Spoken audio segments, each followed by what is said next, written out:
Hey everybody, welcome back to the ECG of the day. My name is Reid. Don't forget to download the PDF blank document just like what you're looking at right now, and you can follow along. You can write your own notes.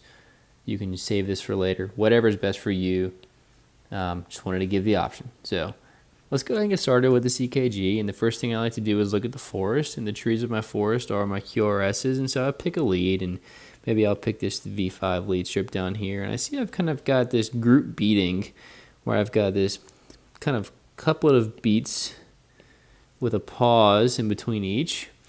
And these beats look like there's almost kind of a normal beat and then a funky beat. Normal, funky, normal, funky. And so it seems like if I look at my normal beats, I see I've got a P, a QRS, and a T wave, and then I've got this really wide, kind of funky looking beat that occurs. And so this is some type of premature beat, but I need to figure out what kind of premature beat that is. So as I do this real quick, I'm going to kind of scan through the rest of my steps really quickly. For my normal beats, I see I've got good P waves in there. My P waves for my normal beats are upright in lead 1. They're upright in AVF, so those are sinus Ps.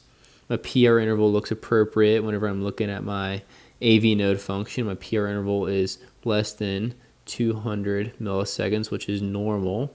PR interval, my QRS duration for my normal beats is narrow. And so it's less than 120 milliseconds. My QRS is narrow. My QRS axis, my QRS is upright in lead 1, and it is, erase that, it is upright in AVF, so that is a normal QRS axis for my normal non-funky beats. And then I'll just look briefly and just look for ST and T wave abnormalities in those funky beats, or in the normal beats, excuse me, and I don't see any. And so now it's, I did that quick, just what is going on with my normal rate? What are these premature beats? And so we know that premature beats come in a couple different flavors.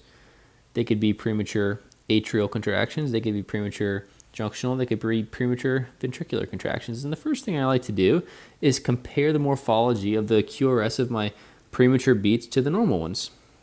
And if I look closely, I'll zoom in here, I can see that the width of my funky beats are wide, right? So I'll do this in red for my funky beats. My funky beat, the QRS is wide. It's greater than 120 milliseconds.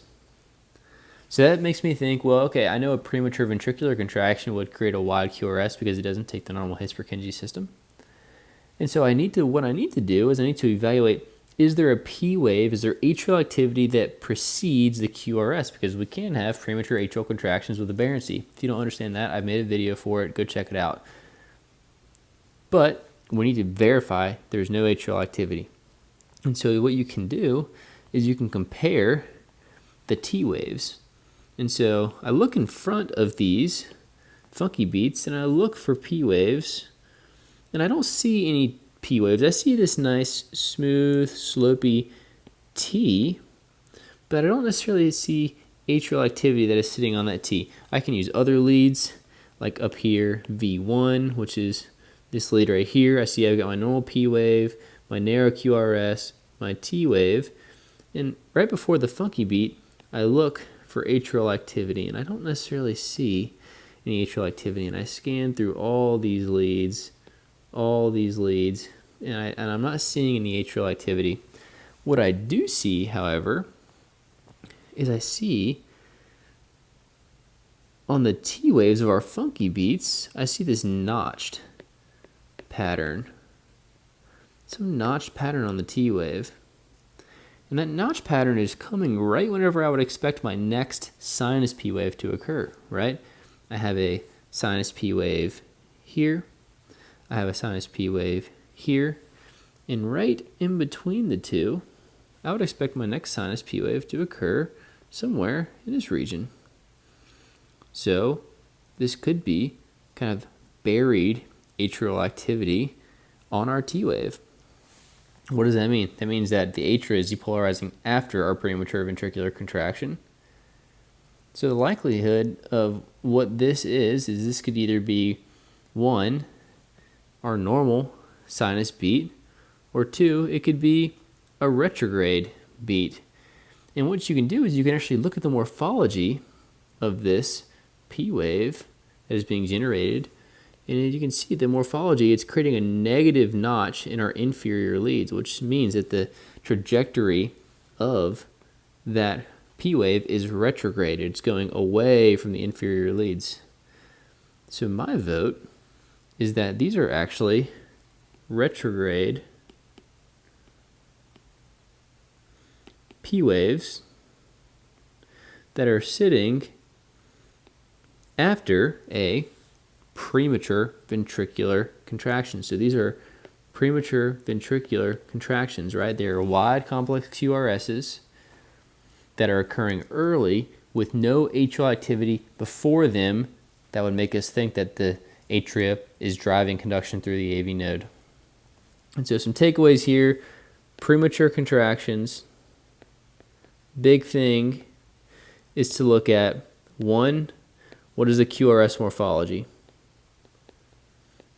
If the QRS morphology is the same as the normal QRS, you're either thinking PAC or PJC. Watch those videos. I've got those on my page if you want to get some help with those. If the QRS is wide, you're thinking it could be a PVC, or it could be a PAC with aberrancy. So second tip, if the premature beat has a wide QRS, it is either 1, a premature ventricular contraction, or 2, a premature atrial contraction with aberrancy. We can call that Ashman's phenomenon, is one form of aberrancy for PAC. But we always want to look for the atrial activity and try to find it before our QRS. If it's not there, if there's no atrial activity before a wide premature beat's a PVC. If there is a P wave in front of it, it's likely a PAC with aberrancy, given that it's got like a normal PR interval that makes us think that the AV node conducted that signal down. So in this case, we've got a sinus rhythm, we've got premature ventricular contractions, and our PVCs are occurring every second beat, which means that this is in a bigeminal pattern, or bigeminy, and specifically, this is ventricular bigeminy.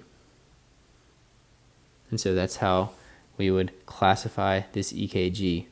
Those awesome retrograde P waves that we discussed, that is just more evidence telling us that this QRS that was created prematurely, when it conducted through the ventricles, right, so our premature beat arrives from some ectopic focus, is firing off, is depolarizing our ventricles, and our AV node, some people's AV node is able to capture this signal and send it into the atria and cause retrograde depolarization. And our retrograde depolarization, because of that, is going to be negative in our inferior leads 2, 3, and AVF.